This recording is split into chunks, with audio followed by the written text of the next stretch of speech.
Magna Carta and the fight for freedom today. This is very relevant. The Reformation Society stands by the 5 solas of the Reformation: sola Christus, Christ alone is the head of the church; sola scriptura, scripture alone is the ultimate authority; sola gratia, salvation is by the grace of God alone; sola fide, justification is received by faith alone; and soli deo gloria, everything is to be done for the glory of God alone. We might be the only country in the world that still has sola deo gloria on every £1 coin, which is, thanks to Andrew Murray's influence, that became a major motto in our country. Soli deo gloria. Still on every £1 coin in the country. Magna Carta and the fight for freedom today. This piece of paper, and we've got a replica on our door at the boardroom, with the banners or the crests, the shields of the different banners, the barons, the different knights of England who forced King John to sign this, with the seal. This is the most valuable piece of paper in the world. One Magna Carta was sold recently for £30 million. £30 million. That's a lot. So it's got to be the most, and when I say piece of paper, it's not a piece of paper, it's actually vellum. It's on calf leather. Genesis 12 verse 1-3, I will make you a great nation. I will bless you and make your name great, and you shall be a blessing, and in you all the families of the earth shall be blessed. Magna Carta has been one of the most valuable exports of Great Britain to the rest of the world. Magna Carta has truly blessed all the families of the nations of the earth, even if they haven't heard the name. Magna Carta was the first statute, meaning the first written restriction on the powers of government. Up till then, the idea was the king is the law. Rex lex, the king is the law. The king's word is law. And as Louis XIV, the Sun King, so famously said, I am France and France is me. Well, he wasn't, but that was the attitude. The chief, the king, the emperor, the pope, whoever was the top, he determined it, and there was no appeal. There was just the king's word is law. Magna Carta restricted the powers of government, put the king under the law. Magna Carta, sealed by King John at Runnymede, 15 June 1215, recognized foundational scriptural principles. Justice must not be sold. Justice must not be delayed. Justice must not be denied. No taxes may be levied without the consent of representatives of those being taxed, of each class. The upper class couldn't determine what taxes the lower classes must pay. The lower class cannot determine what tax the upper class must pay. The knights, the priests, the barons, each one's representatives had to agree to the form of taxes and amount of taxes being imposed on their group. Each municipality had rights. Each municipality had great rights to determine not only their representatives, but also their taxes. No tax is valid unless the people concerned have agreed to the tax, that the services being rendered are equal to the taxes being demanded. No one may be imprisoned without a fair trial by a jury of their peers. A jury of your peers means we're not to be judged by some judiciary magistrate appointed by the king. He could be bought and paid for. He could be biased. Nor may a commoner be judged by a jury of knights, nor may a knight be judged by a jury of commoners, nor could a parish priest be judged by other than a jury of parish priests. So the whole principle was you should be judged by people a farmer should be judged by farmers. A soldier should be judged by soldiers. It had to be a jury of your peers. It's not just and right that you've got to put people under a hostile jury of people who don't even like that individual or that group. Property must not be taken from any owner without just compensation. You can see why I thought this was relevant at this time. We're dealing with expropriation without compensation, EWC, a government proposal to remove Section 25, which specifically deals with private ownership of property in this country. There's a threat to private ownership of property. There's threats to freedom of speech, freedom of conscience, freedom of worship, and freedom of association also in this country. So Magna Carta is very relevant. Magna Carta, or the Great Charter, is recognized as the grandfather of all bills of rights. Now, I don't think our Constitution and Bill of Rights in South Africa is that good. But it does contain good aspects. There are some good aspects in the Bill of Rights and the Constitution. And insofar as they're good, it's directly because they are built on Magna Carta, which is built on the scriptures. And so even a stop clock is right twice a day, and so there's even good things and bad religions, governments, and bills of rights sometimes. But all bills of rights look back to Magna Carta. Magna Carta was the inspiration for the glorious revolution of 1688. Now, the backdrop to that is the wicked Charles the First son, Charles the Second, came back to England in the Restoration and was about as debauched a king as they've ever had. And his son, James the Second, was even worse, and he apostatized and went back to Catholicism, which the English had already said, we're not going to allow a English monarch to be a Catholic or to be married to a Catholic or to be engaged to a Catholic, as the case may be. So Magna Carta was the inspiration for the glorious revolution whereby Parliament appealed to William and Mary across the Channel in Netherlands to come over and take over the throne of England, and they deposed James II as monarch in a bloodless revolution. Hence it's called the Glorious Revolution, because it was a bloodless revolution. Nobody died, but they kicked the king out. The whole army, Parliament, Archbishop of Canterbury, the whole lot, lock, stock and barrel, said, we no longer recognize James II as our king. We appeal to the Protestant William and Mary to come over. Now, Mary was the last of the Stuarts. She was, in fact, a Stuart, but she was a Protestant Stuart married to a Huguenot king. And prince, but she wouldn't accept the throne unless it was jointly given. Hence, in the English lineage, the only time they've had a joint monarch, two monarchs actually, was when Queen Mary insisted her husband, who was not English, but Huguenot actually, that he would be a joint regent in England. And that was unusual. Hence, you have the reign of William and Mary. And William is much revered amongst the Protestants in Northern Ireland because he saved Northern Ireland, Belfast, Ulster from Catholicism, Battle of the Bourne, which is still celebrated every year in Northern Ireland. I discovered when I was there. So that's a glorious revolution of 1689. And it produced the English Bill of Rights of 1689. The English Bill of Rights, most English people aren't even aware that there is an English Bill of Rights. And most Americans aren't either. In fact, most Americans claim that the American Bill of Rights is the first Bill of Rights in the world. Not so. The American Bill of Rights of 1791 expressly acknowledged it was built on the English Bill of Rights and the English Petition of Rights and the Magna Carta and the Dooms of King Alfred. Lord Denning described Magna Carta as the greatest constitutional document of all times, the foundation of the freedom of the individual against the arbitrary authority of the despot. During the greatest century of Reformation, the 16th century, there was a tremendous upsurge of interest in Magna Carta and strenuous efforts to apply these biblical principles of justice and freedom into all areas of British life. Magna Carta is an important symbol of liberty today. It is greatly respected worldwide by both historians and lawyers, and I'll prove that later, as a potent foundational document for the protection of personal liberties. It has been described as one of the most important legal documents in history. Well, it would be hard to think of a more important document outside the Bible. Do not remove the ancient landmark. Proverbs 23:10. Just think of how many people want to remove ancient landmarks today. The Archbishop of Canterbury, Stephen Langton, wrote Magna Carta, which declares, John, by the grace of God, King of England, know ye that we in the presence of God and for the salvation of our soul and the souls of all our ancestors and heirs and unto the honor of God and the advancement of the Holy Church and amendment of our realm, by this present charter confirmed for us and our heirs forever, that the Church of England shall be free and have her whole rights and her liberties inviolable.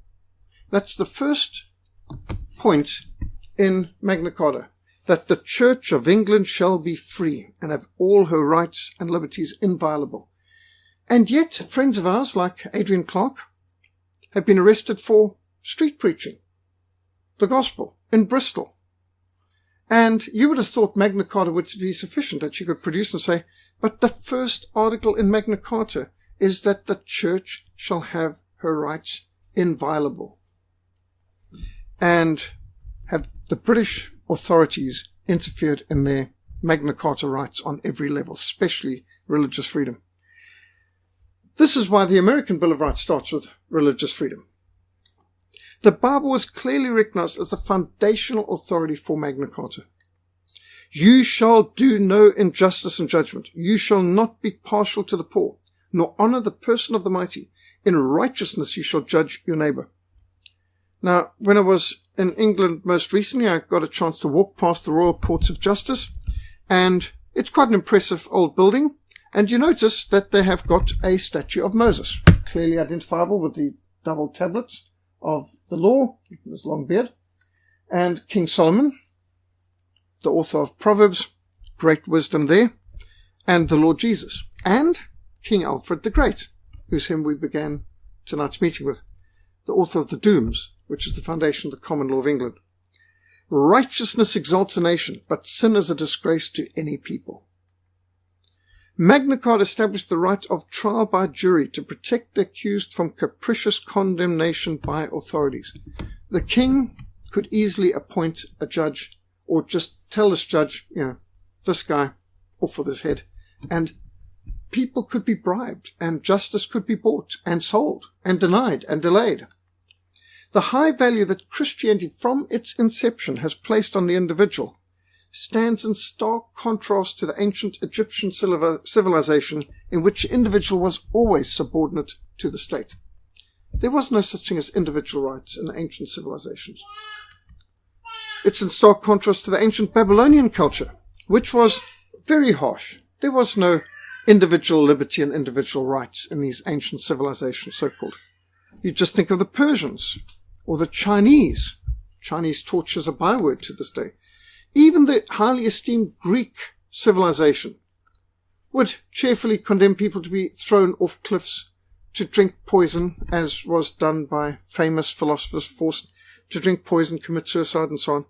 And the Roman cultures, in which the individual was always subordinate to the state. It was statism. In fact, our Lord Jesus Christ was crucified under the Roman judicial system. They crucified tens, in fact, hundreds of thousands of people. They had people burned alive for refusing to burn incense to Caesar. Christians were massacred in the arena, despite Roman law. And yet the amount of pagans today who talk about Greek and Roman law as so idyllic, they wouldn't have wanted to live under that. And then, of course, we've got the dear old Aztecs and the Incas and the Mayan civilizations, which were terribly advanced civilizations, they tell us. But they cheerfully ripped out people's beating hearts out of living people on the tops of their pyramids to make the sun rise each day. Well depicted in Apocalypto by Mel Gibson, should be required viewing for all anthropologists to deify pagan cultures and civilizations. The amount of throwing people to their deaths and dragging people off to sacrificial altars. And then, of course, you've got the Inquisition in medieval Europe at the very time that Magna Carta was written, where you were effectively guilty till proven innocent, but not much chance to prove yourself innocent.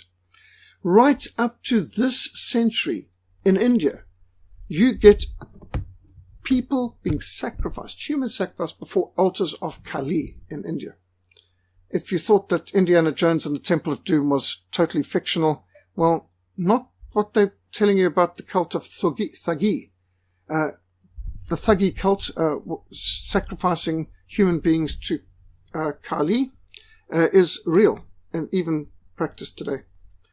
True liberty, individual rights, and respect for human personality found no place in the ancient world, not even in Greek and Rome. It was the Christian emphasis on the individual, the importance of the individual, that established the freedoms and the rights enshrined in Magna Carta of 1215, and later the English Petition of Rights of 1628. You may not have heard of that one too much, but the English Petition of Rights of 1628 was presented to King Charles I by Parliament, and he immediately just dispensed with Parliament, closed Parliament for 11 years. If you've watched the film Cromwell, very well presented. on the whole issue leading up to English Civil War. The English Petition of Rights was the reason why Charles arbitrarily dismissed Parliament and kept it closed for 11 years. And of course, it ultimately led to the English Civil War, and ultimately to the English Bill of Rights of 1689 and the American Bill of Rights of 1791. Sir Edward Coke, Chief Justice of the Court of Common Pleas, challenged King James I that Magna Carta gave the courts of common law the right to provide justice, from the highest to the lowest, because the king is under God and under the law. Now, that's not something that James I or Charles I believed in, or Charles II or James II. They believed the king he had the divine right of kings. They believed in the king is above the law. And so what's true for you isn't true for me, because I'm the king and I can decide. And so this notion that the king is under God and under law, well, it's biblical, but you don't get that from any other religion. Jesus said to Pontius Pilate, "You could have no power at all against me unless it had been given to you from above." So John 19:11 makes it clear all civil authority is delegated by God, all civil authority is limited authority, and all civil authority is answerable to God.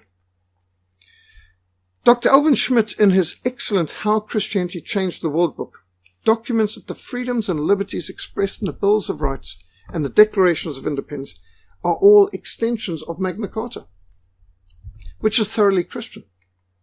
Civil freedoms and liberties could not have occurred had it not been for the Christian values that prompted and shaped the formation of these documents, all of which are extensions of Magna Carta. From the laws of Moses through to the Sermon on the Mount, these are the foundations for law. Magna Carta is still to this day revered throughout the world as the cornerstone of modern freedom. Let anyone suggest what else could have been the cornerstone of modern freedom. So Winston Churchill even noted in the history of the English-speaking peoples that the rights and liberties of the English speakers owes more to the vices of King John than to the virtues of any man. Now that's a backward way of saying something interesting. It means that the vices of this bad king, John, this petty, capricious, evil, cruel king, led to Magna Carta being forced on him. Because he was so bad, we've got a wonderful statute that limits the powers of government. King John was one of the very worst kings that England ever had. He could have only been exceeded by perhaps Bloody Mary. I think they would probably take they'd have to compete for who was the worst. Sort of like between Jimmy Carter and Barack Hussein Obama, who's the worst president America's had. You know. I saw a billboard with a picture of Jimmy Carter smiling, saying, "Well, at least I can't be called the worst president in American history anymore." John's cruelty and capriciousness and pettiness drove the barons of England to mobilize and compel King John to sign the statement which Archbishop Stephen Langton had authored, Magna Carta, or the Great Charter of Liberties. Now, his elder brother was Richard the Lionheart, one of the most beloved, respected, honored kings of England. Richard the Lionheart spent only 4 months of his 11 years' reign in England. The rest of the time he was on crusades in the Holy Land, fighting people like Saladin. And even the enemies of Christianity, like the Muslims, respect Richard the Lionheart. A man who in his own lifetime could be called the Lion-Hearted. He was brave, bold. He would, with 200 knights, charge into a mass of 6,000 Muslims and beat them. He was an extraordinary person. His battle axe felled many a Muslim. Many of Saladin's men crushed beneath his sword and axe. And nobody would have asked King Richard the Lionheart to sign a charter limiting his powers, because they trusted him, they respected him, they honored him. He was a brave and bold man. But on the other hand, his wicked brother John, John usurped a lot of his brother's powers in his absence while he was in the Holy Land, and when Richard returned, he actually banished his wicked brother for all the evil things he's doing. And this has been a theme of many a Robin Hood film, which is founded in fact on this matter at least. So Richard is honoured throughout England, and outside the Palace of Westminster, or the House of Commons and the House of Lords combined, you only have 2 statues in the grounds, and that is Richard the Lionheart and Oliver Cromwell. Because Richard the Lionheart was really one of the greatest kings of England. In fact, it is his Crusader flag, the St. George's Cross, the red cross on white, which to this day is still a flag of England. Richard's personal Crusader flag became the flag of England, and this is just another reason why Muslim jihadists and politically correct rabble-rousing liberals want to get England to change its flag, and why they must never change a flag, because this is a thoroughly Christian flag. It should not be changed. It's a testimony, again, to Richard the Lionheart's pivotal place in England's history. So interesting that one of Britain's greatest kings, younger brother, was one of the worst kings.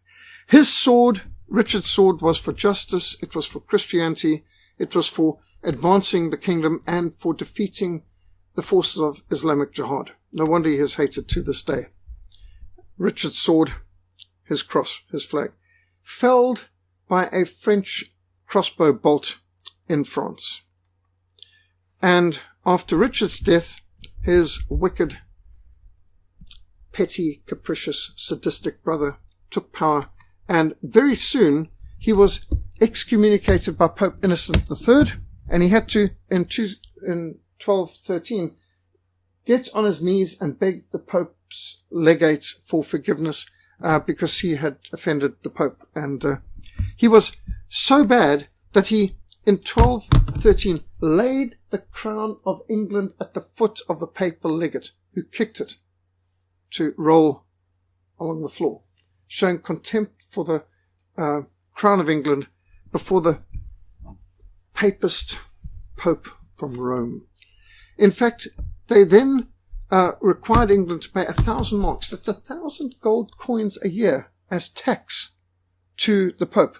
And here the Pope is the Pope's legate, his representative sent, rubbing his feet on the gold, trampling on the gold of England, of these 1,000 marks that's been received, to show his contempt for the people of England and the crown of England.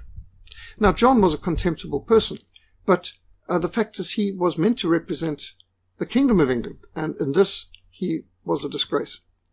Enter Robin Hood, or Sir Robert of Locksley, and I think this is the best Robin Hood film ever made, the Errol Flynn version, the 1938 version, I think, one of the first full-colour films, really a celebration of colour technology. We've got it now in our library, and I must say, absolutely wonderful. That's at the best time. I wouldn't say of Hollywood, because this is a British-made production. What would we call it? Pinewood. This is some of the best of Pinewood Studios. And Errol Flynn, Olivia de Havilland, what a tremendous job they did. But in here you get the ethos as well put in this, much mythologized and a lot of legend added, but at the core of it, it's accurate. And same too with Ivanhoe, where it depicts that Richard's away, and while Richard's away, the rats and mice are playing with under John's protection, and the evil things being done, which led to many good people of Britain going into the forest and living as outlaws and needing to resist. And the climax of both of those films, the Robin Hood and Ivanhoe, is when Richard returns and deals with his wicked brother and so on. So that much is historical fact. So the leading up to Magna Carta was the French invasion of Normandy in 1204. Normandy was British. The British controlled Normandy. Because remember, Richard and John came from the Normans, came from the Plantagenet line. And so here they had come in, they were the Norman invaders in 1066. They were the new people ruling England, but the Normans were the Norsemen, the Vikings, who had taken over that part of France.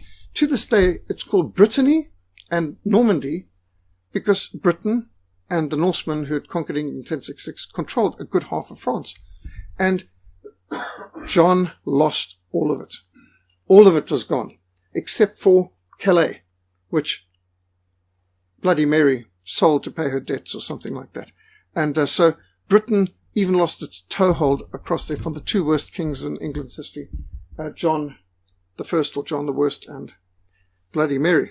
But still, so the French took all England's possessions bar Calais effectively under John's useless, worthless reign. And, then this led to Magna Carta, which led to the Army of God being formed. Now, the Army of God was the barons formed the army of God. The bishops and the barons together came to force Magna Carta on John the Worst. And shortly after that, the French invaded England, thinking maybe they could take all of England. Didn't work. And King John died within just a year and a half of signing Magna Carta, of dysentery in the field at age 50. Magna Carta was pivotal because here you had the barons gathering together to force the English king to agree to a whole chart of liberties, which had actually been agreed to by Henry I at his coronation. And so they brought that up, and then they made it his coronation promises. They decided to put into an official document binding on the king and his heirs forever. And this was basically forcing them at Staines. Now, Staines, Runnymede is between Staines and Windsor. And the English king was on the run, and the barons took London with great ease. There was no resistance. And they pursued him as he was running to his castle at Windsor. And halfway to Windsor, past Staines, between Staines and Windsor, on the River Thames, they cornered him and forced him to sign this. They made him an offer he couldn't refuse.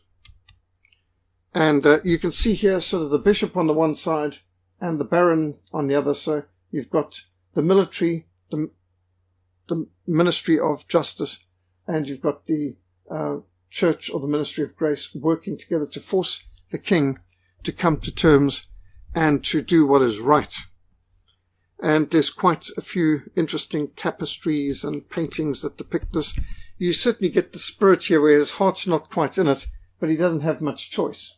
And you can see again the church and the military effectively working together. Justice, the sword of justice, and the keys of grace working together, which is the way it should be. And King John looks pretty haggard over here. Doesn't look like he's only 49 at this point. And this is one of the examples. So the original Magna Carta was all in Latin. We've got an example in the hallway, and on the door here, and it was one long line. The numbers were put in later. Well, it didn't take long for this wicked John to actually violate his promise. One of the promises was that he would not. He's done this with full, without reserve, and that he would not attempt to annul it or anything like this. And immediately went and tried to annul it, and to get the Pope to annul it too. Interestingly, the wicked Pope, who had excommunicated him just 2 years before, Innocent III, he was happy to annul Magna Carta. Not that the Pope had jurisdiction anyway.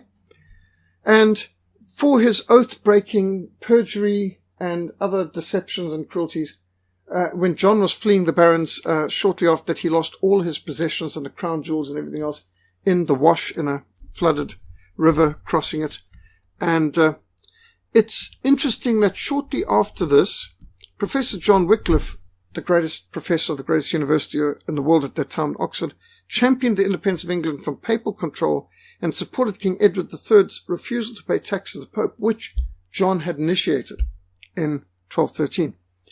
And it was only one step away from denying the political supremacy of the Pope of England to questioning a spiritual supremacy over the Church. And the royal favour that Wycliffe earned from this confrontation protected him late in life, because, of course, Richard was most grateful, and so was his wife, Anne of Bohemia, who became Queen Anne of England.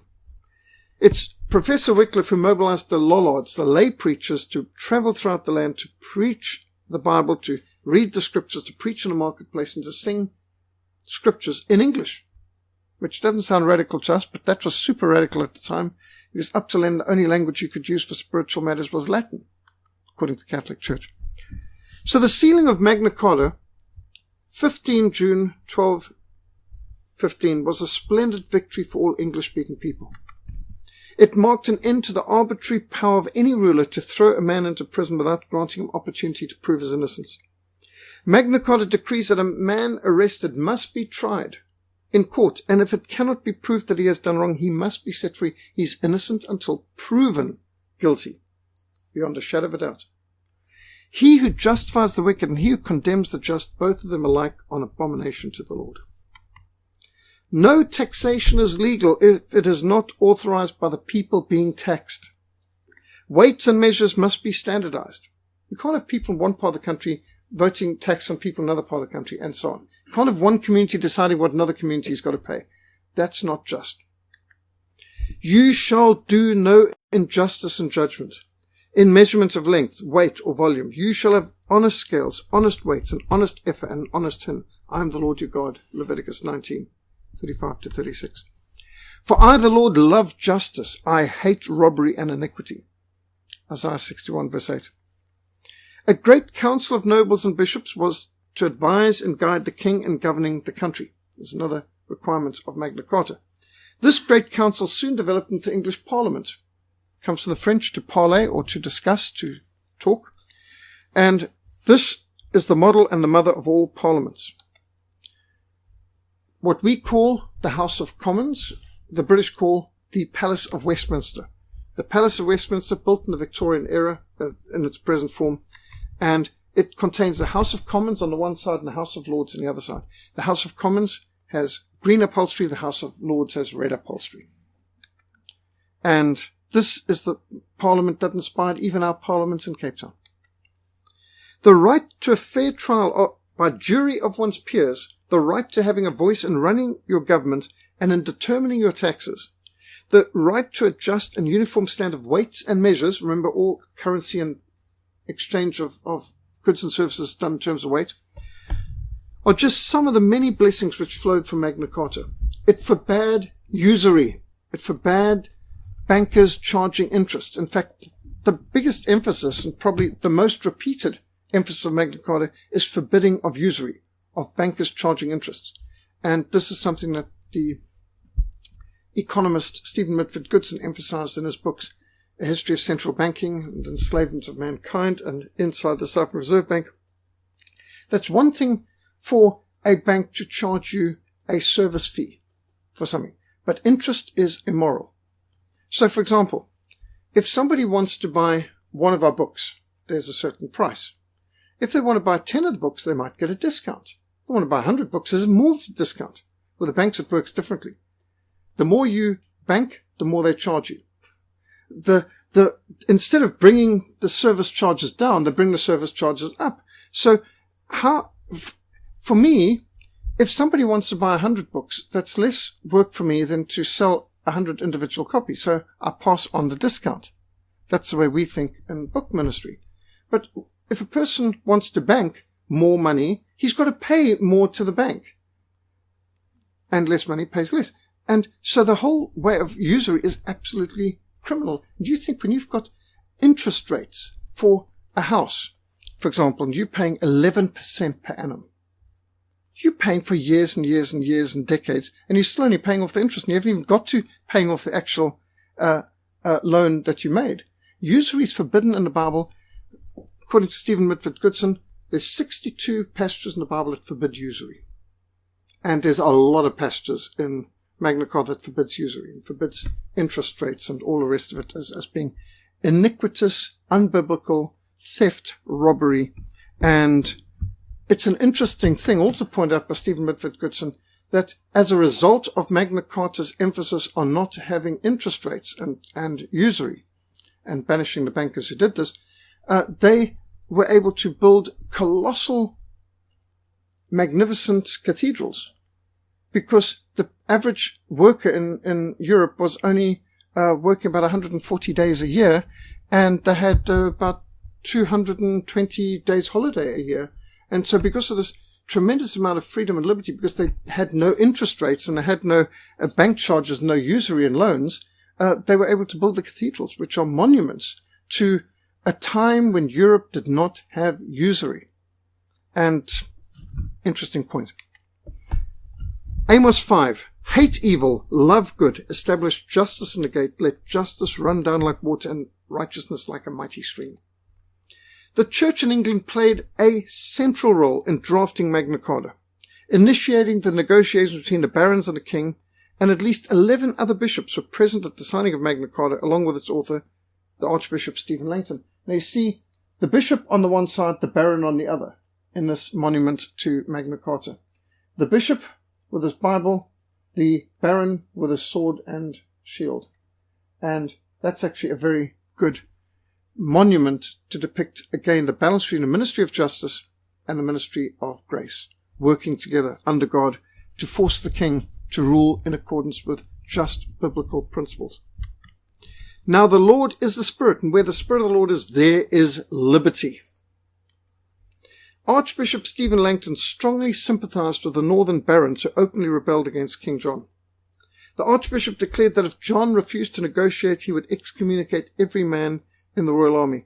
Magna Carta, by the way, also enshrines the right and duty of the barons, the military of the country, to rise up and to, in the doctrine of the lesser magistrate, and to seize power from the king if he usurps his authority, which is the very legal basis on which Oliver Cromwell and the forces, the armies of Parliament in the English Civil War fought against King Charles and put him on trial for high treason, because Magna Carta gave them the right and the duty to do so in the event of gross injustice and all negotiations breaking down. A group of barons met in St. Edmund's Abbey Church and swore an oath to compel King John to accept the Charter of Liberties, which was a proclamation made by Henry I. Nobody forced him to make it. He made it. And so this proclamation of liberties was seized upon and improved upon and given even more teeth and forced on John at Runnymede. So here you can see London, Staines. There's Windsor, where he is fleeing to, where he could endure a siege, but he is intercepted at Runnymede on the River Thames. So when you hear about Runnymede, that's it. It's very, very close to Windsor Castle. The barons advanced in London, where they were warmly welcomed. Even the Tower of London opened the gates to them, no problem. And by the time they'd pursued the king to Staines, Magna Carta included 63 demands. It was being increased as they travelled. On Monday, the 15th of June, 1215, the barons met the king, means they cornered him, in a meadow named Runnymede on the south bank of the River Thames, halfway between Staines and Windsor Castle. John agreed to the demands, but another 4 days were spent hammering out the details of the wording and making copies of the document. So we normally speak about 15 June, 1215, as being the date. It was accepted, but it was actually only sealed and signed on Friday, the 19th of June. The royal seal was affixed to the official Magna Carta, although he'd been forced to sign an initial charter on the 15th. So generally speaking, we work on the 15th of June internationally, but it was finally hammered out by the 19th of June. And this is it. This is the seal of John, and that's an original copy of Magna Carta, which we have copies, replicas of, pictures of on our door and framed in the hallway. Rudyard Kipling, the great English poet, wrote, at Runnymede, your rights were won at Runnymede. No freeman shall be fined or bound, or dispossessed of freehold ground, except by lawful judgment found and passed upon him by his peers. Forget not after all these years the charter signed at Runnymede. A free man shall not be amerced or punished for a trivial offence, except in accordance with the degree of the offence, and for a serious offence, he shall be amerced according to its gravity, yet saving always his livelihood. You couldn't take his property, his cattle, his horses, whatever was his livelihood. Very relevant at this time. And here is a monument built at the site where it was signed. Interesting enough, not by the British, but by the Americans. This is set up by the American Bar Association to commemorate Magna Carta, symbol of freedom under law, which is why it's got the American white cross on blue background, because the Americans paid for this monument, because they recognize this is their birth certificate too. There are other monuments here of, for example, here you can see the knights with a shield and sword. There's the sword there, and King John is being forced with his sword in his right hand to sign this document with his left. Interesting monument of an unhappy king. Now, Innocent III, who was a very strong pope, very powerful pope, he had excommunicated King John of England at 1209, and he rescinded it in 1213 at his abasement and humbling himself and placing the British crown at the feet of the papal legate and so on. But he now took John's side and declared that this was not valid. Well, for good reason, because it violated his inquisition on the continent. Despite attempts by King John to violate his commitment and the hostility of Pope Innocent III to Magna Carta. Interesting how you can have these names that are totally meaningless. He's anything but innocent. It's like Democratic Republic of the Congo, People's Democratic Republic, or the People's Democratic Republic of China. Yeah, when they've got the word democratic in it, they normally aren't. And when they're called innocent or pious, they probably aren't. The regency of John's young son, Henry III, reissued Magna Carta in 1216. He didn't do it unwillingly. He did it enthusiastically. Now, remember, he's at least the nephew of Richard, even if he's son of John. You don't always have to follow your parents in their bad ways. You can start a new charter. And so the 1216 charter reissued, and there was even a few fine-tunings there. His son, Edward I, or Edward Longshanks, who was a great crusader who spent a lot of time killing Muslims in the Holy Land, he reissued Magna Carta in 1297, again with a few other refinements, confirming it as part of England's statute law, and Edward I is often given the credit as being the father of the English Parliament.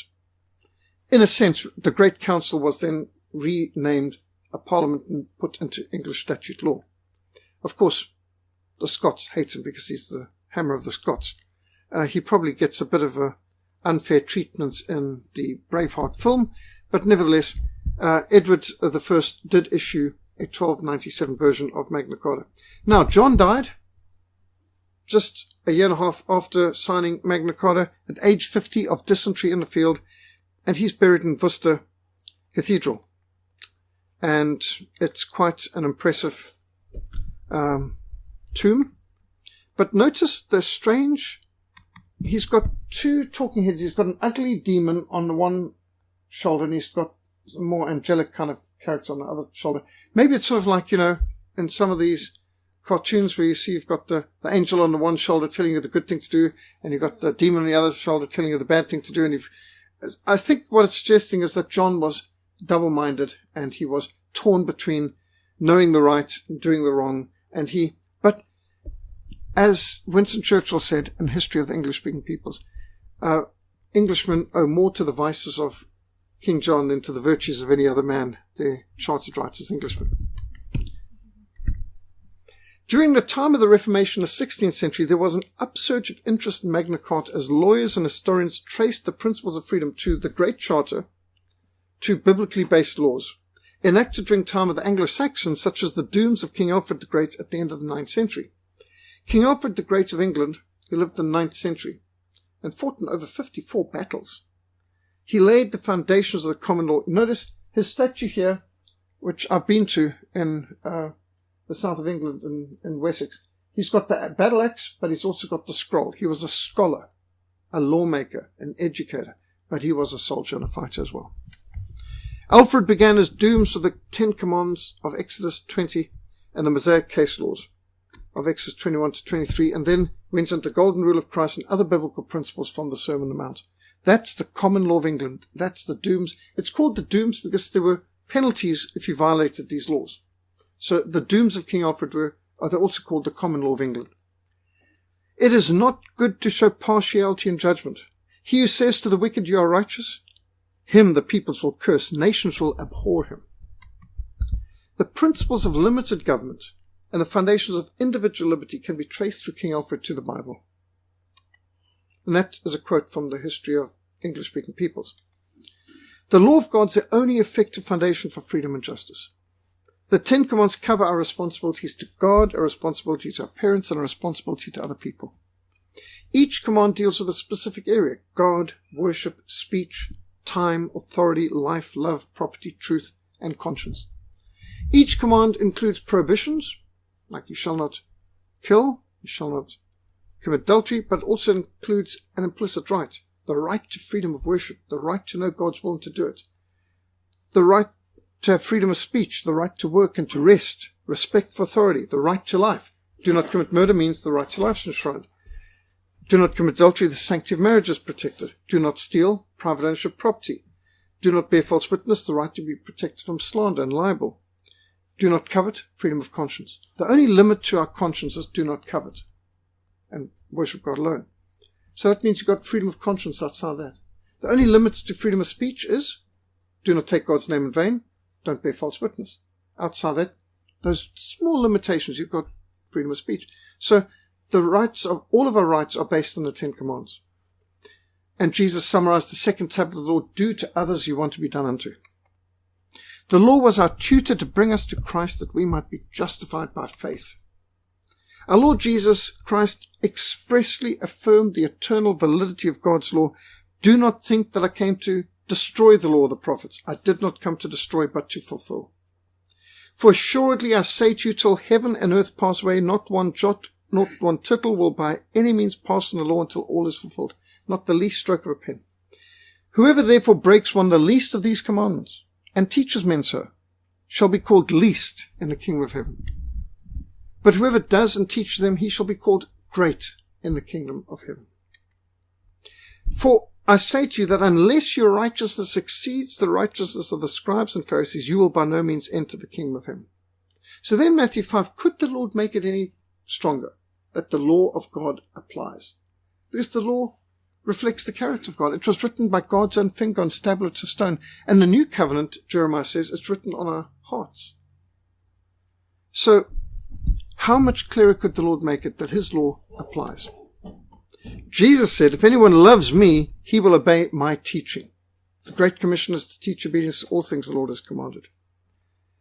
The Ten Commandments are summed up in the words of Christ, the greatest command, you shall love the Lord your God with all your heart, with all your soul, with all your mind, and with all your strength.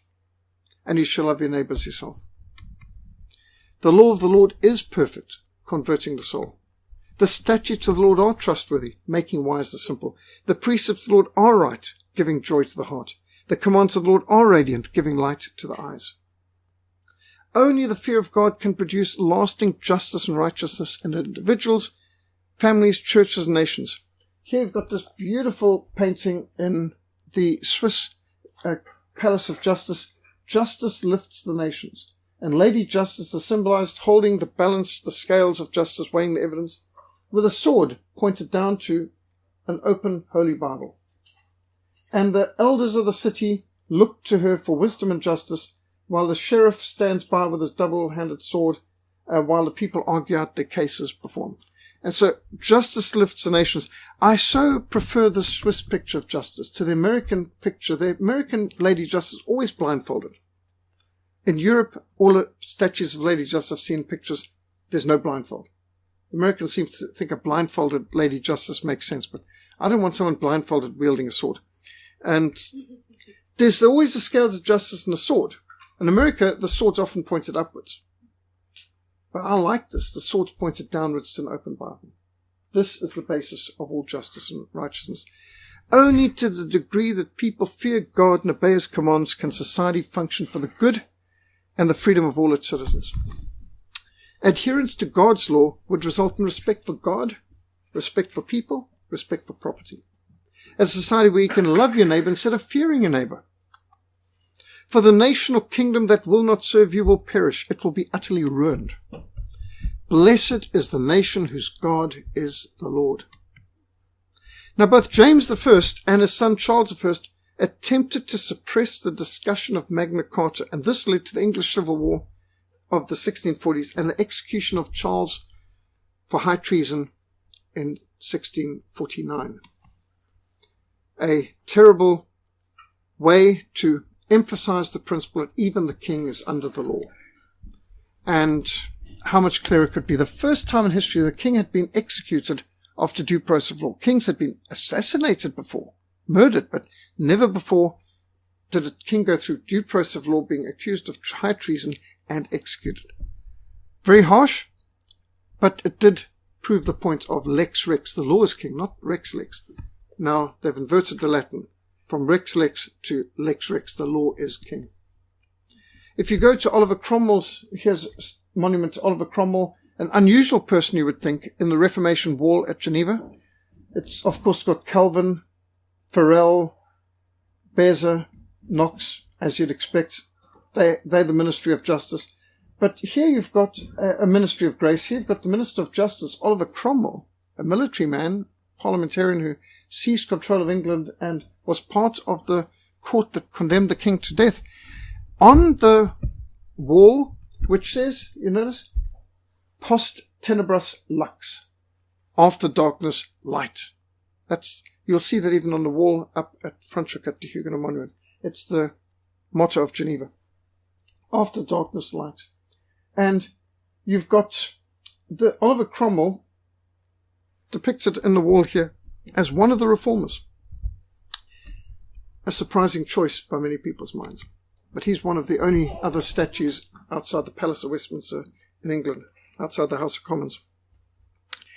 The violation of the rights of Englishmen, as outlined in the Magna Carta, led to the Glorious Revolution of 1688, which ousted the Catholic apostate James II, and welcomed the Protestant William and Mary from Netherlands to the throne, and the signing of the English Bill of Rights of 1689.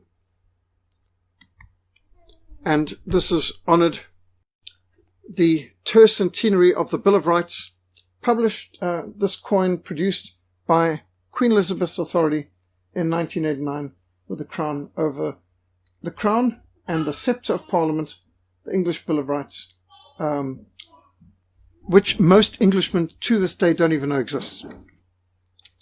Righteousness exalts a nation, but sin is a reproach to any people. The colonists of the 13 colonies of North America protested the violation of their chartered rights as outlined in Magna Carta when Parliament failed to provide redress for their grievances. You see, they were Englishmen, but on the other side of the Atlantic. And they were being taxed without representation, and they were being treated like they had no rights. And they said, but our chartered rights as Englishmen, Magna Carta is being violated.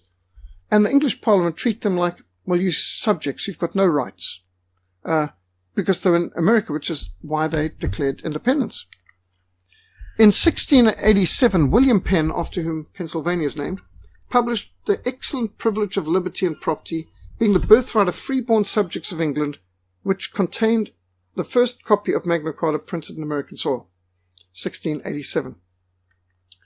Men must be governed by God, or they will be ruled by tyrants. Right is right, even if everyone's against it. Wrong is wrong, even if everyone is for it. William Penn's comments reflected those of Coke's. Magna Carta is fundamental law. The American colonists quoted extensively from Magna Carta concerning the rights to trial by jury and habeas corpus, meaning you're innocent till proven guilty, and you have no right to be detained without trial unless it's been proven beyond a shadow of a doubt that you're guilty. You're innocent until proven guilty, without a shadow of a doubt. The American founding fathers declared that their constitution was to preserve their rights and liberties as enshrined in Magna Carta. Look at this. In 1987, which is in the time of Ronald Reagan, this oak tree, planted with soil from Jamestown, Virginia, the first permanent English settlement in the New World, commemorates the bicentenary of the Constitution of the United States of America. It stands in acknowledgement that the ideals of liberty and justice embodied in the Constitution trace their lineage through the institutions of English law to the Magna Carta, sealed at Runnymede on June the 15th, 1215, planted December the 2nd, 1987 by Secretary of the Army of the United States of America. They could even see in 1987, Magna Carta is the line through which their liberties and their constitution run. The founding fathers of America claimed Magna Carta as foundational for the American Constitution of 1789, which became the supreme law of the land in the USA. No state shall make or enforce any law which shall abridge the privileges or immunities of citizens of the United States, nor shall any state deprive any person of life, liberty, or property without due process of law, nor deny any person within its jurisdiction the equal protection of the laws. This comes straight from Magna Carta, and this, in different words, is in our Bill of Rights in South Africa too, which also comes from Magna Carta. You can't deprive people of rights of property and due process of law just because they're the wrong race, or because you don't like them, or because you covet their property, or whatever. In 1976, Britain lent one of the 4 surviving originals of the 1215 Magna Carta to the United States for their bicentennial, in other words, their 200th birthday celebrations. They also donated an ornate case to display it. A replica is still on display in the United States Capitol Crypt in Washington, D.C. And what an ornate presentation. Magna Carta, and this is only a copy, in the crypt of the American Congress.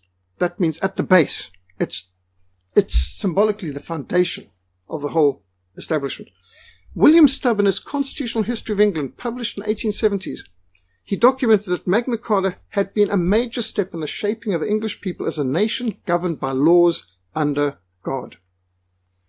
The British Dominions, Australia, New Zealand, Canada, Southern Rhodesia, Union of South Africa, all regarded Magna Carta as foundational to their laws and sought to model their constitutions on its provisions.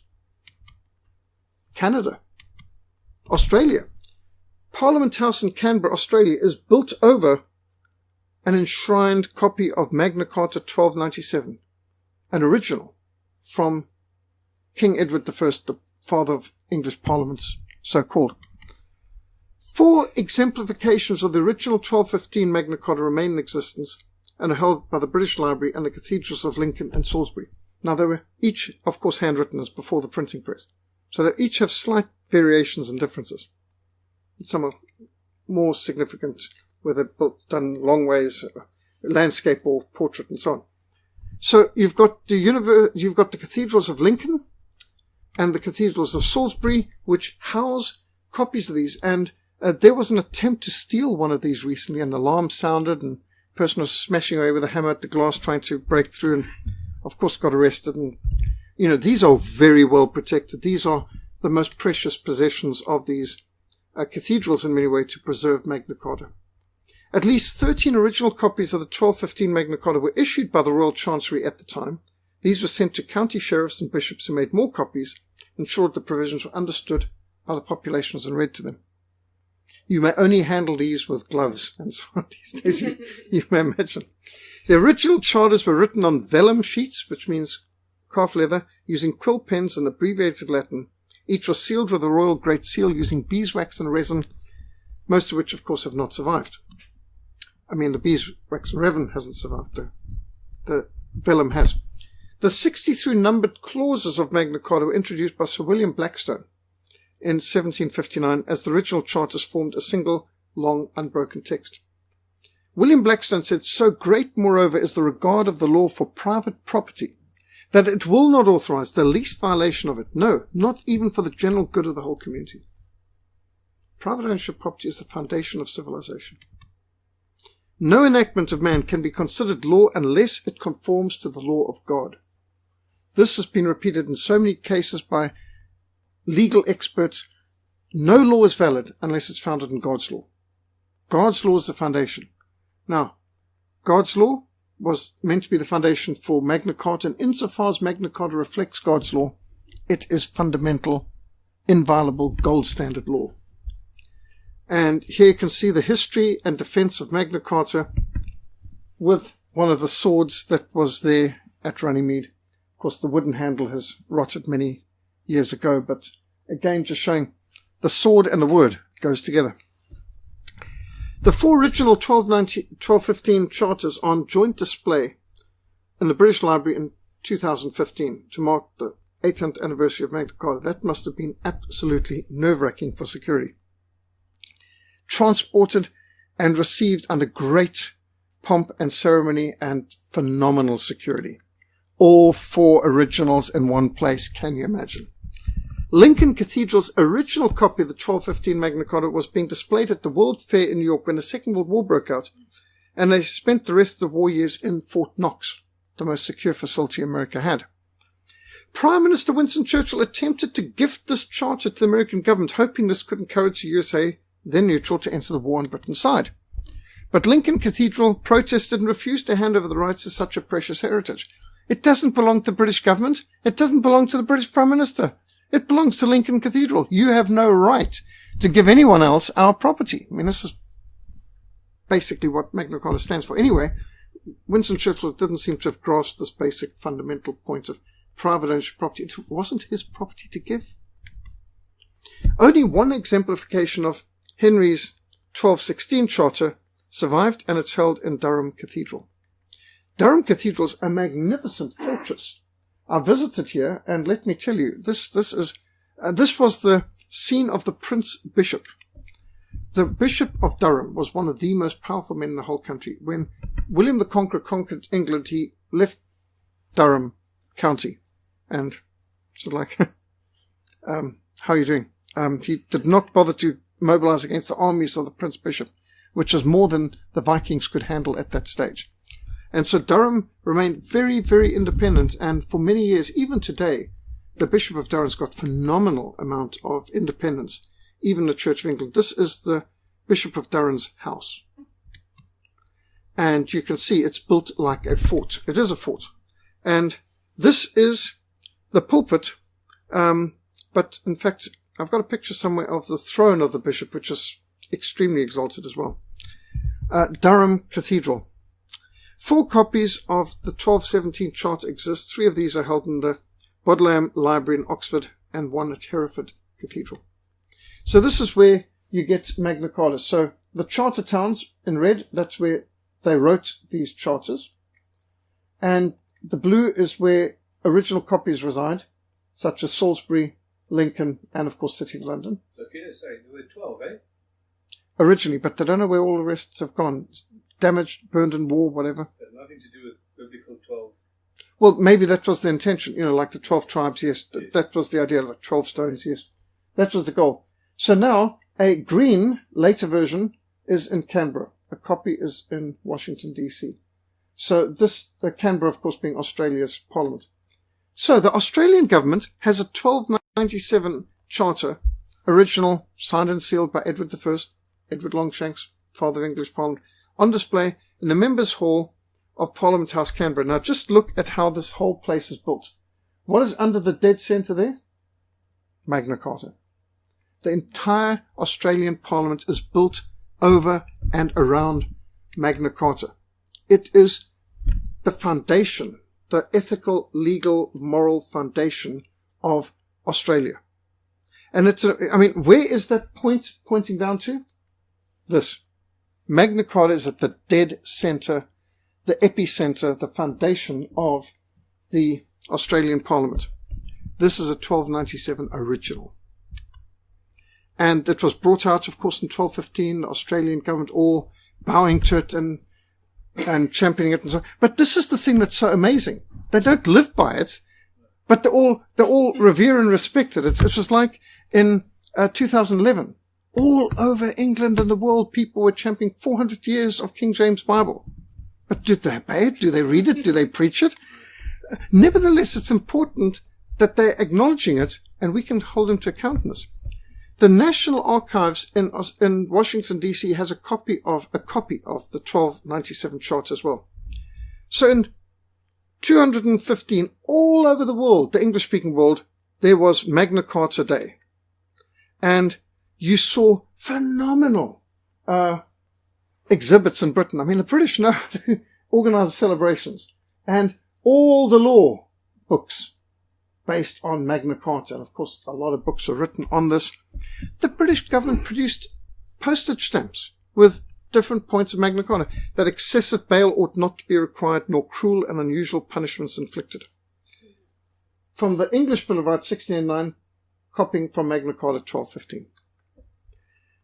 No person shall be deprived of life, liberty, or property without due process of law. American Bill of Rights, 1791.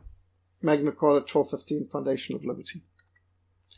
They produced coins of Magna Carta. Queen Elizabeth XI to 215. This was minted for Ascension Island, no less, with Magna Carta depicted here with all the symbol of freedom under law. Symbol of freedom under law.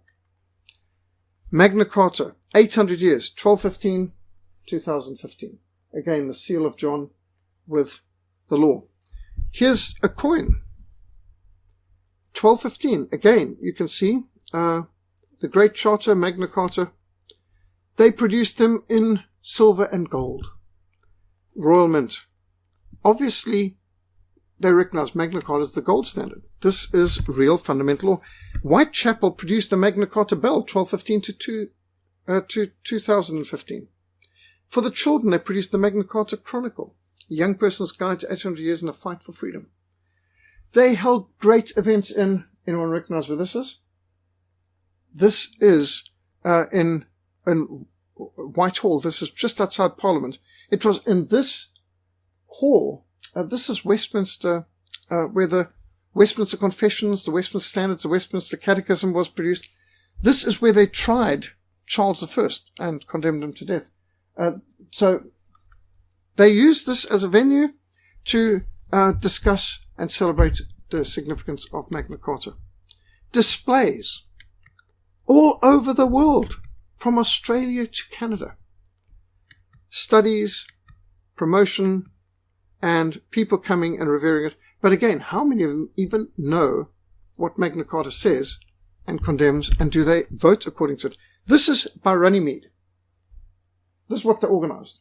Now, by the way, the actual monument to Runnymede runs off to the side, I think to the left here. But they started off, everyone from, you can Google and hear the speeches of Brian Cameron and all those characters. Who is it? Prime Minister Cameron? David Cameron, that's correct. So here you've got the American flag and the British flag. Interesting, at this American monument, noticed? Erected by the American Bar Association. And so the Americans have had their own special events there. The Queen of England went there, received with great enthusiasm. And here's the Coldstream Guards, the Queen's own guards, and all the royals turning up there. And you had symbols of, I don't know what the Americans were doing dressed up in the Knights Templar, what the Knights Templar had to do with it, but anyway, they were there too. And you had the military, you had everyone from politicians to legal people to royals. The Duke of Cambridge commissioned this plaque to commemorate the 800 celebrations. Australians were there, Canadians were there, the Royal Air Force was doing a flyover, all this at Runnymede. So it's not like the world doesn't recognize this is important. They just would rather you remain ignorant about what it actually says. It's not surprising that Pope Innocent III reacted with hostility to Magna Carta and attempted to annul it, because the Catholic Inquisition was established in the continent with corpus juris, effectively guilty till proven innocent. While the Church in England was establishing habeas corpus and trial by jury where innocent till proven guilty beyond a shadow of a doubt. 2 Chronicles 19:2 says, "Should you help the wicked and love those who hate the Lord? Therefore the wrath of the Lord is upon you." For those who think Magna Carta is only a matter of distant interest for historians, Britain's membership of the European Union threatened to undermine our chartered rights as Englishmen. EU is deliberately trying to rebuild Babel. They deliberately try to build in Strasbourg their Parliament building here in the form of Babel, even with the incomplete building and with scaffolding as part of it, as depicted in the Brussels painting by Bruegel. The EU is trying to recreate Babel. They even say many tongues, one voice. That's one of their slogans. Brussels is attempting to create a unified European criminal code which would abolish trial by jury and habeas corpus and other safeguards entrenched in Magna Carta. More influenced by the Papal Inquisition and Napoleonic Code Corpus Juris, if allowed to progress unchecked, an EU prosecutor could issue European warrants which could violate the foundation stones of British freedoms established in Magna Carta. This is a threat to freedom. These people are unaccountable.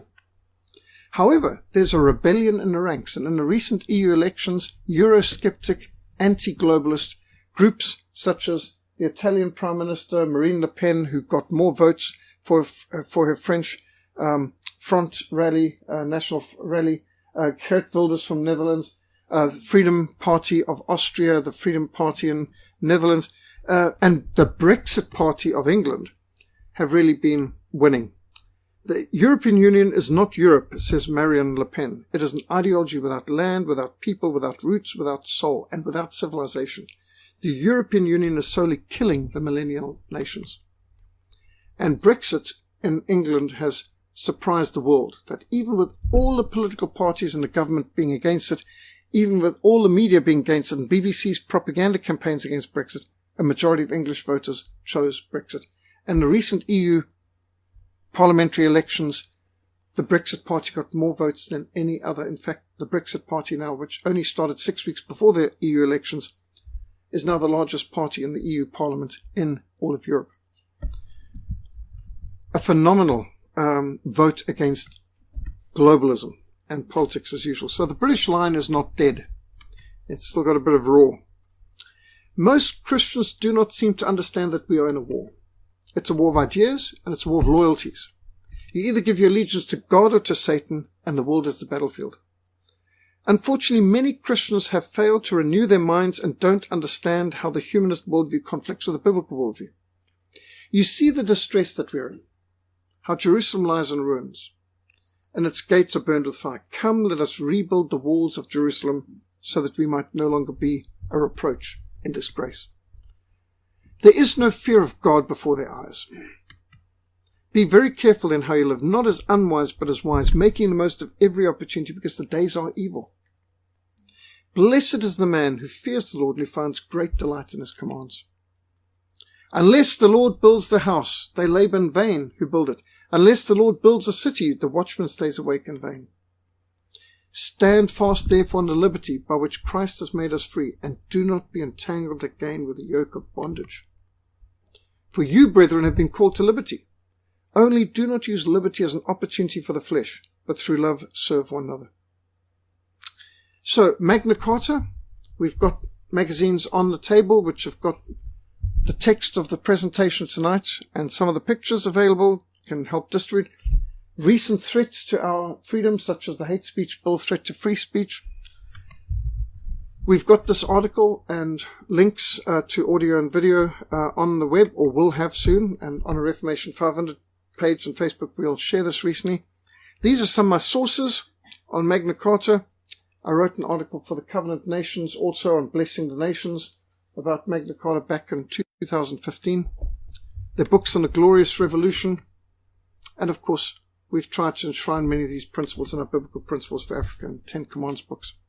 So, any comments, questions? How many of these 60 points are still...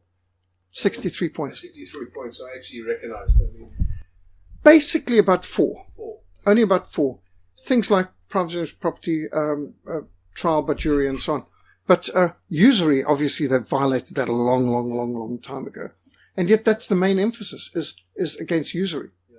So Britain doesn't actually have a constitution. It basically still runs on the theme of the Magna Carta. That is correct. In England, you should be able to, at any time, appeal to Magna Carta. And it's been the greatest legal authority in British history.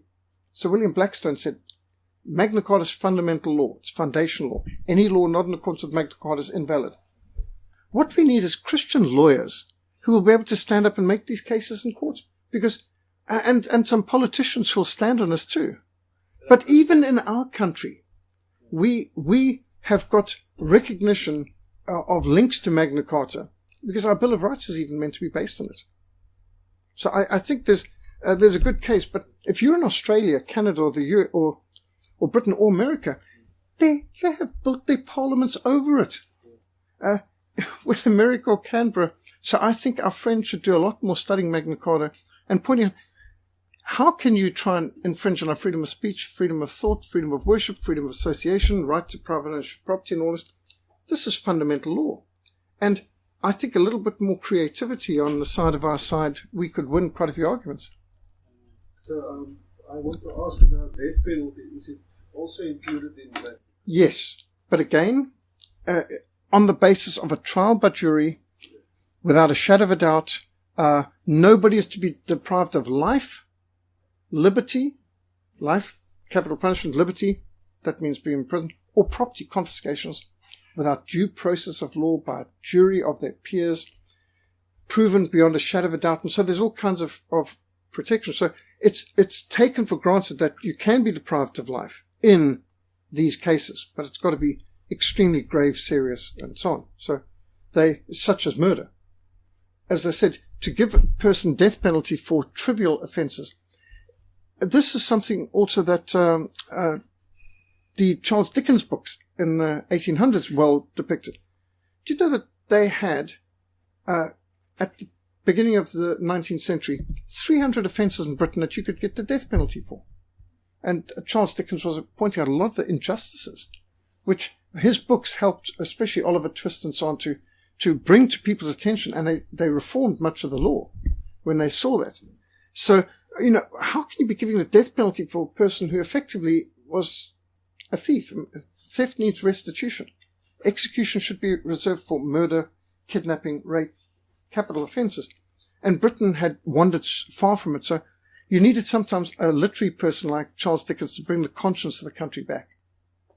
So how does Britain figure now? Is Britain still classed as a feudal state, a country? Does it have the right to bear arms? Obviously not. It does. Officially, according to the English Bill of Rights, the Dooms of King Alfred, the laws of Canute, Magna Carta, nobody may deprive any free man of keeping and bearing weapons.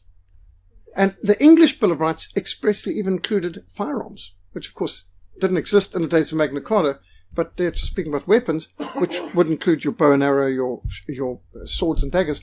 So the English Bill of Rights made it clear. And in fact, the terms of the English Bill of Rights of 1689 is no Protestant shall be deprived of his right to keep and bear arms. Interesting that they didn't allow Catholics because they saw Catholics as seditious and wanting to overthrow. And they were dealing with terrorism even back then from the Irish Catholics. So they saw no problem with depriving Catholics of having a firearm and access to dynamite, but not Protestants. But still, the principle applies. And apparently, the man who started taking weapons away from the English people was Winston Churchill, as Home Secretary first, and later as Prime Minister. What was his reason? He didn't have a good reason, because he was taking away people's weapons during the Second World War, when you would have thought, if you're in danger of invasion, as he claimed, why would you want to disarm your people? So there's still no reason behind that? There's no logical legal reason. Entrenched in the British? No, but remember, Britain's got the foundation for the Second Amendment in Magna Carta. They can't deprive anyone of right. And the English Bill of Rights is express about the right to firearms. So by taking away firearms from the English people, they're saying they're no longer free people. Because the very definition is no free man shall be deprived of the right to keep and bear arms. But I mean, after the shooting up in the Dunblane massacre? Yes. I mean, nobody can bear. They went berserk. It's very difficult to get a sidearm. It's gotten harder and harder. Yeah. And in Britain, if a farmer, say, uses a shotgun to defend his home from some home invader, he's the one who ends up in jail. Yeah. Which is, it's wicked. And Australia's gotten, if anything, worse. And New Zealand, after that, they've gone berserk. They just banned every semi-automatic weapon. And there's an enormous amount of people who think that mosque attack in New Zealand was a false flag operation. Yeah, I certainly believe it was. I think there's a very strong possibility. Certainly a knee-jerk reaction that happened. There are American security people, and there's British military intelligence people who've stated that almost all the terrorist attacks that take place in Britain and America are false flag operations organized by our own security forces. I don't know, but that's what's being said, and it certainly seems feasible to me. Well, if you look at China and Japan, they took away all the weapons from the farmers or just the normal people as feudal countries. So all those martial art weapons came from the farming implements. So, I mean, they used farming implements like the nunchaka and just everything else for farming. That's why the Far East has all these martial arts, because they were deprived of weapons. They had to improvise. By the way, it was pointed out to me a while ago that even cricket was started as a martial sport to be able to bat away projectiles. Oh, really? Which I thought I'd never thought of cricket having. Now we know that there was a time in Britain where they banned tennis because they wanted everybody, and they passed laws requiring every Englishman and his son to be on the village green after church practicing with their archery, because archery was the primary weapon of Britain, longbow. You had to, by law, provide your son of 6 years old with a bow his height, and at 8 years old, and at 10, and at 12, and they had to exactly his height, and you had to be out, and you had to fire so many arrows, and they decided after a while to ban virtually every sport, so that every Englishman had to be practicing with the archery. It was that important. And that longbow was it 1066, the Battle of Hastings? Battle of Hastings, Yeah. 1066, and it was an arrow that pierced Harold's eye. Yeah. But of course, Crecy in the 13th century and Agincourt in the beginning of the 15th century, these were critical. And it was the superpower of Europe and the world was France. Was Crecy Welsh? Was he Welsh or British? Well, at Crecy, they were fighting the French, and I think it was the Welsh bowmen who were a key factor in that. And by the Battle of Agincourt, Henry had the English longbowmen were the best in the world. In fact, they said their forearm muscles were, you can even see from the skeletons now, which was an English bowman, because you can see his bones are so much stronger on That's right where arm. the actual V sign came from. Oh yes, the English archers, of course, using their two fingers. So the French king said he's going to cut off the two forefingers of the English, every English bowman he finds. So they'd be standing at the battle of things, going like this to the French, which is, I've still got my two fingers, my bowstring fingers. And so that's where it became a rude symbol between the English and the French. It's like, we can still do to you what we did at Crecy and at Agincourt. And now, interesting, in Eastern Europe, going the other way around, they use it as the V for victory over communism. That was Churchill, eh? Did he? Churchill used it a lot, but I'm talking about in Eastern Europe. Eastern Europe. In Eastern Europe, people going like this, it's victory over communism. The English always had pointing the fingers towards them outright, but it comes to the same thing. It's my bow fingers for archery. Yeah, it's interesting how these things started. Yeah, like posh, port out, starboard home.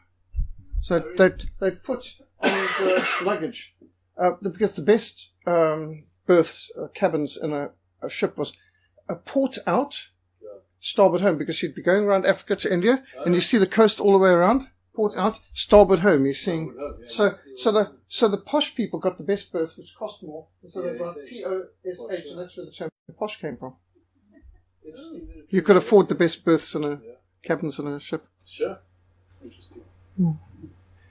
Talking about free, Yes. I came across a quote from Edmund Burke the other day, and I thought it was quite interesting. It is ordained in the eternal constitution of things that men of intemperate minds cannot be free. Their passions forge their fetters. Their passions forge their fetters. What a good term. Men of intemperate minds. Yes, that reminds one of Hugo Grotius's quote that you cannot govern a country unless you're capable of governing a city. And if you can't govern a city unless you've governed a village, and you can't govern a village unless you've ruled a family, and you can't rule a family unless you can control yourself. And you can't control yourself unless your will be lord and your appetites her vassals. So you can't let your passions or your appetites be your ruler. It's got to be the will over your instincts and desires. So, in other words, if you can't be self-controlled, and even went further and said, neither can you rule yourself unless you're ruled by God. That's right. So even though the Bible tells you to exercise your self-control, that has to be Under God's control. Yeah. So, I think I've heard what he said. What he said, I've also heard it like from philosophers when we were doing philosophy in high school, and it's that like no man is free. Like naturally, you're bound to take like decisions according to education that you got, to your character, like everything around you. So you're kind of bound to take even your decisions, and your reactions will always be bound to something behind it. Yes. So like kind of saying no man is free. Every man is bound to something. That's a fact.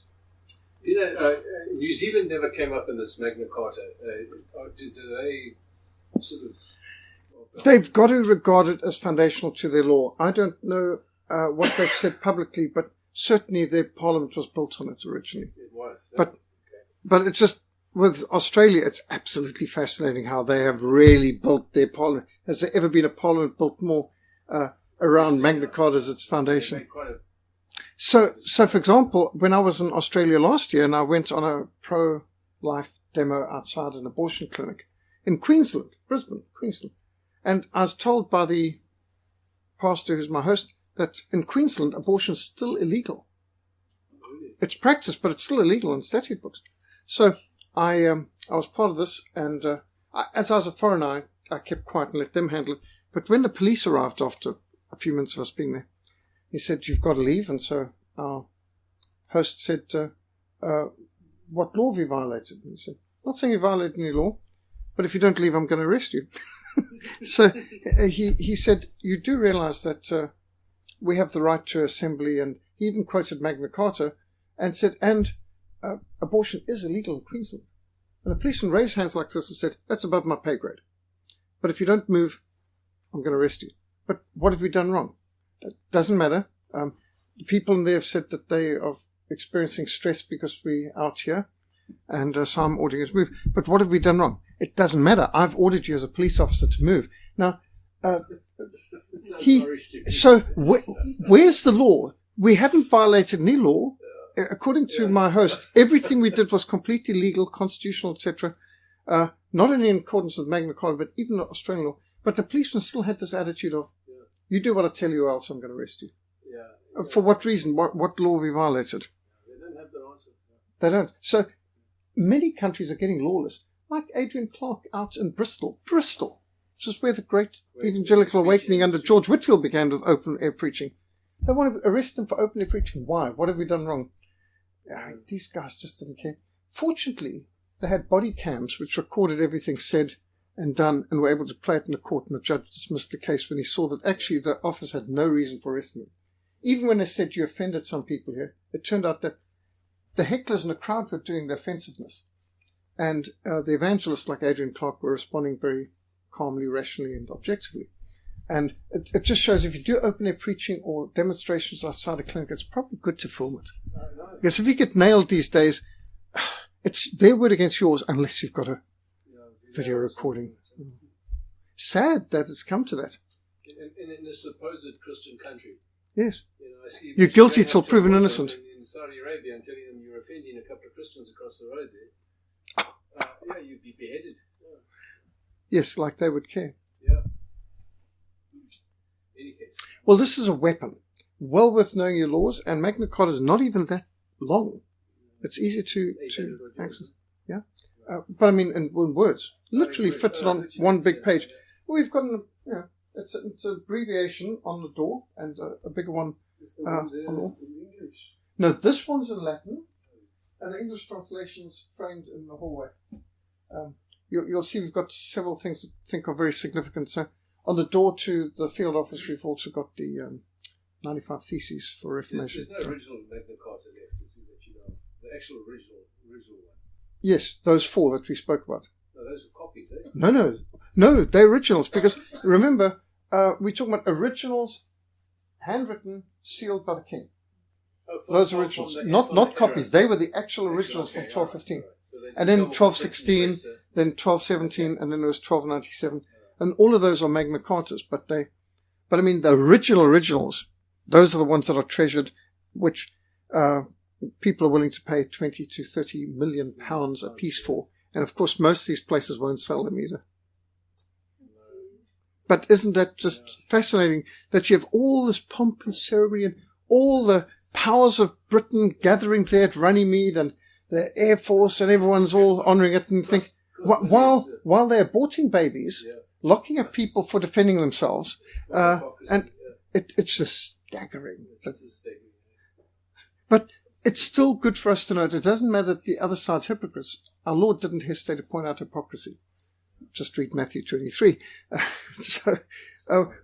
When people want to talk about law and right and justice, just knowing these facts, and the notes are there on the Christian Action magazine.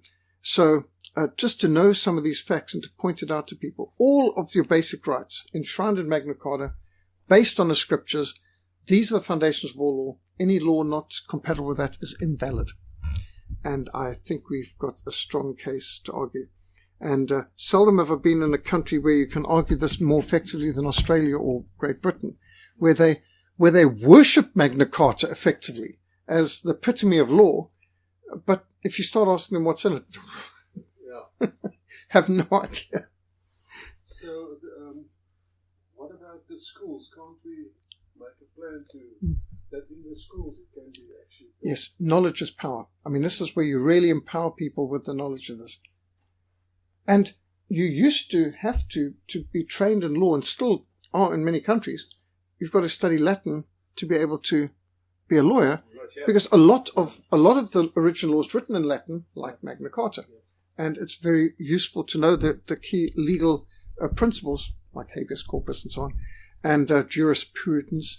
So if we can get our people just to understand what Magna Carta teaches, this is a weapon to use.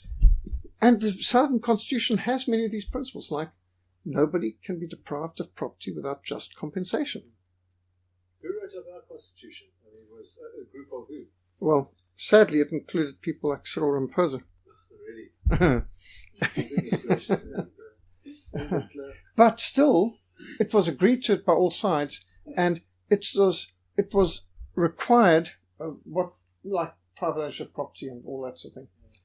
The exact opposite of expropriation without compensation. That was requirement to bring about peace and a resolution, a lawful resolution that led to the one man, one votes, etc., etc.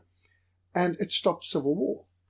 Now, if you're going to violate that sworn agreement, you're going to not only violate the very foundation of civilization and a good economy, but you're going to open up to a reopening of all those violent, extremely destructive things that were on the go in the early 90s. Yes. Sorry? The new, I think it was in this week or last week that the government actually, there was a commission who drew up a new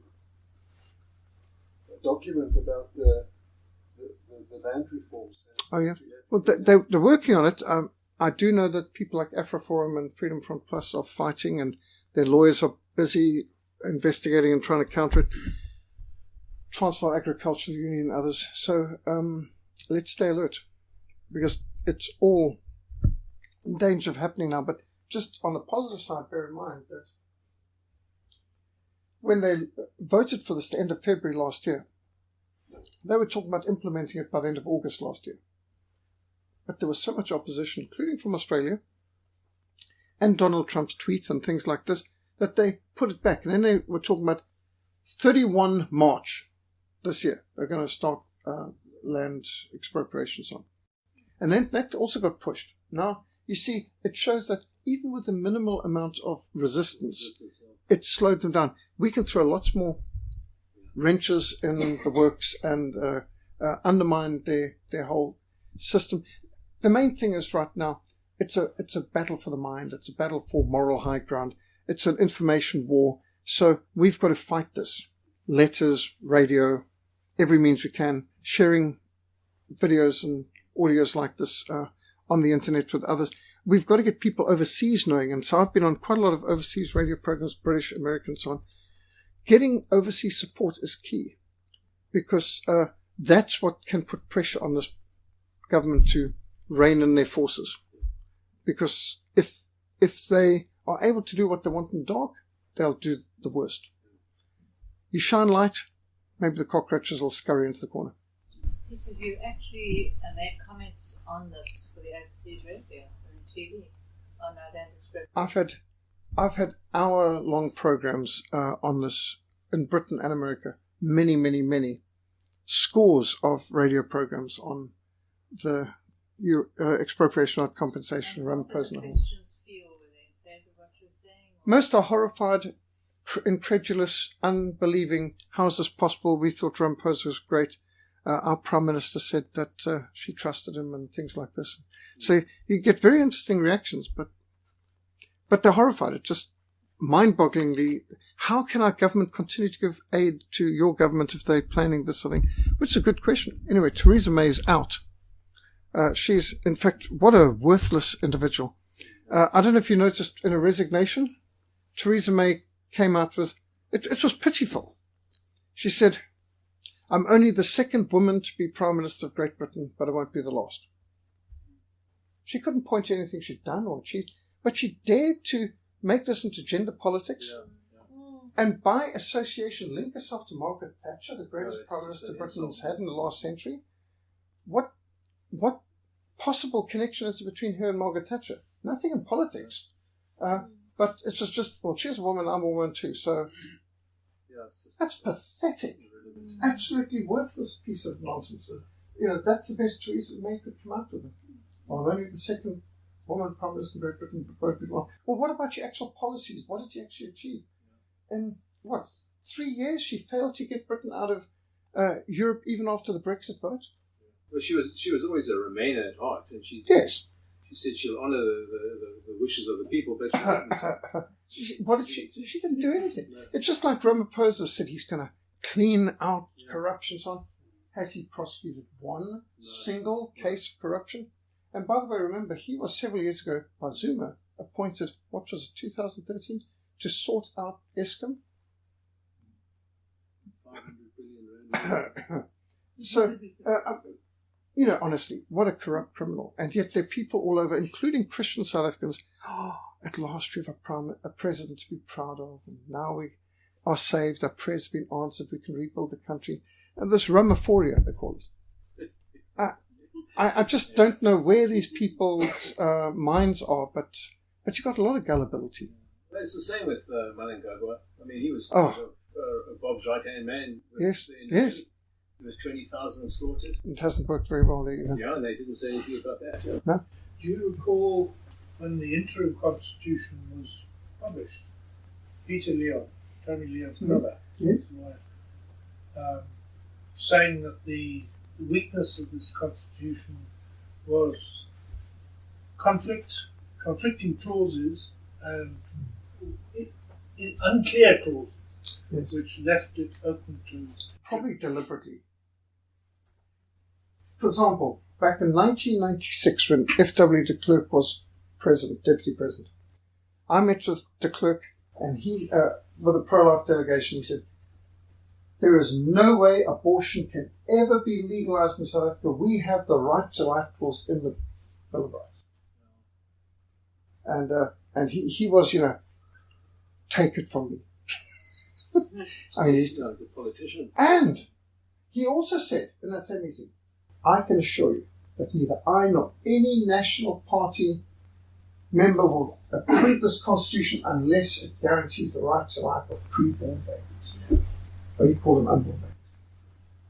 And just a few days later, he voted for the constitution. Isn't that amazing? De Klerk is in Afrikaans a volksverraaier. Volksverraaier. A people traitor. Traitor the people. Yep. Absolute. He sold away the farm. We were the superpower of Africa. We had all the power. We could have negotiated any deal we wanted. And we had the power to enforce it. Could have given the Cape Independence, all sorts of things given. I mean, all sorts of options available to him. No, he had to choose a centralized kind of government situation. Could have had a totally decentralized. We could have a Swiss confederation system. There was many options open to with us. The cantons, you mean? Yeah. We had the power to bring about an agreement, and we could have done it. But no, he deliberately undermined. Think? Was he under some sort of... He was bought. He was totally bought. And who do you think bought him? I mean, you're just talking about the powers that be. New World P.W. Botha told me that he contacted F.W. de Klerk when he got his Nobel Peace Prize and said, I see you got the Nobel Peace Prize that they offered me if I'd released Mandela. So I suppose they also gave you I think it was $12 million or whatever, that they offered me to do it too. So I presume you got that too. And he said he never even denied it. He just complained that, yes, they never said that I'd have to share this Nobel Prize with Mandela. No, he didn't use those words. It's as bad as Obama getting it in his first year. Well, how do you like the Nobel Peace Prize? It's meant to be something that the Norwegians give out. The Americans offered it. In fact, Jimmy Carter offered it. I will ensure that you get a Nobel Peace Prize if you sign this. And it was Begin and who was the Egyptian? Sadat. Sadat and Begin, if they were the Egyptian and Israeli prime ministers would sign this peace, I'll guarantee you get the Nobel Peace Prize. And then they offered the Nobel Peace Prize to P.W. Buller and then offered it to F.W. de Klerk if it released Mandela. And the American government can not just promise it, but dish it out.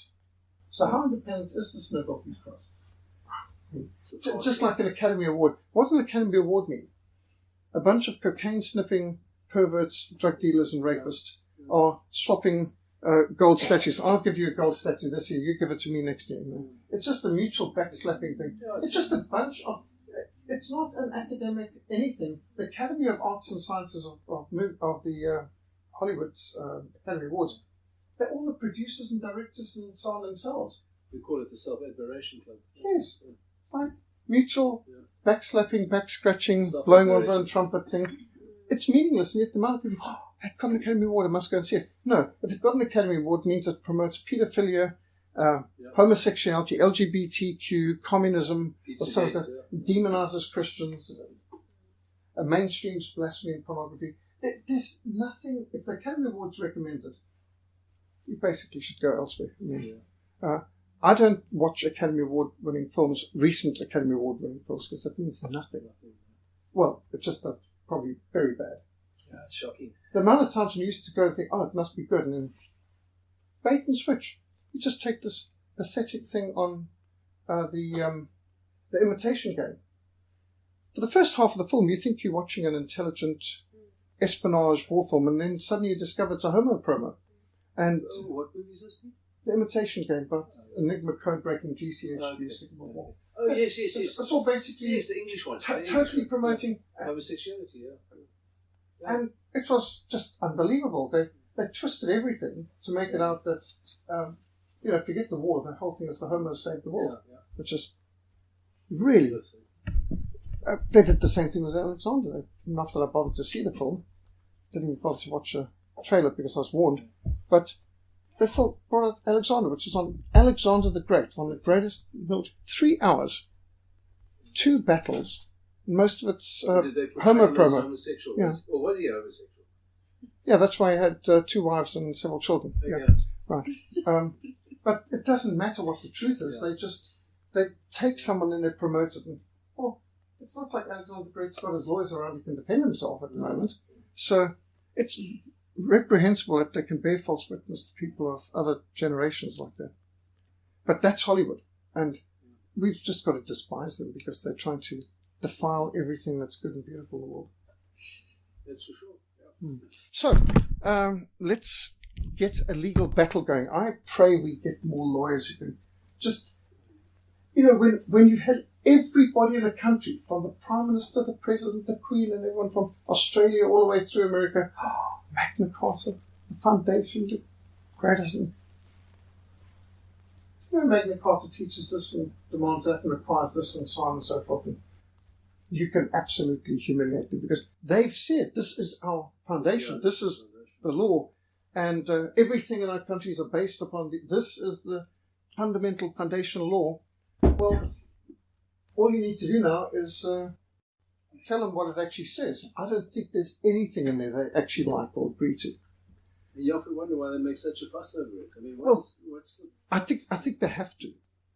It's forced on them to a degree, just like you had the Archbishop of Canterbury and all this about the King James Version. They've used it in years. At the 400th anniversary, made a big song and dance about it. Oxford University, Cambridge, and all this. But do they read it? Do they preach it? Do they believe it? No, they don't. But they all were joining in with the celebrations of it. Our Stellenbosch University, for the Calvin 500, which we organized worldwide and so on, in 2009. Even Stellenbosch University, after many attempts to see if they'd get involved, they organized the Calvin 500 at the Creek School. But at it, the dean of the Dutch Reformed Church Theological Cemetery there, he said, theology says nothing. Theology has nothing to do with God. Theology is all about man. Is that cool? I forget. I thought it was a woman. But I wasn't there. I had it reported to me. But theology says nothing about God. It says everything about man. Theos. That's anthropology is about man. Yeah. Theology is about God. But that's the dean of the Dutch Reformed Church's Theological College in their Premier University. That's how apostate they've gotten. Yep. So, Now I heard that one of the moves are that Moroleta wants to move now out of the NQ. well, who can blame them? But again, you see, they had to, because they were Calvinist college in name, they had to give lip service to Calvin as the foundation and Calvin his 500th anniversary and so on. But what they wanted to do is just get the people excited about the name and the concept, but ignore what he taught, while they're promoting everything against what he actually taught. The reason it's an inconvenient truth. Well, truth really ruin a good story. Absolutely. It's like Magna Carta.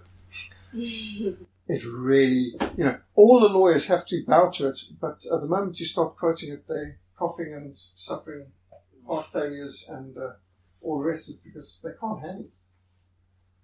I mean, this is an obnoxious truth to many of them. But that's the thing, we've got a charade out there. They're pretending they're based on law, and they talk about international law and all of this sort of thing. But they don't even respect basic law, like 10 Commandments.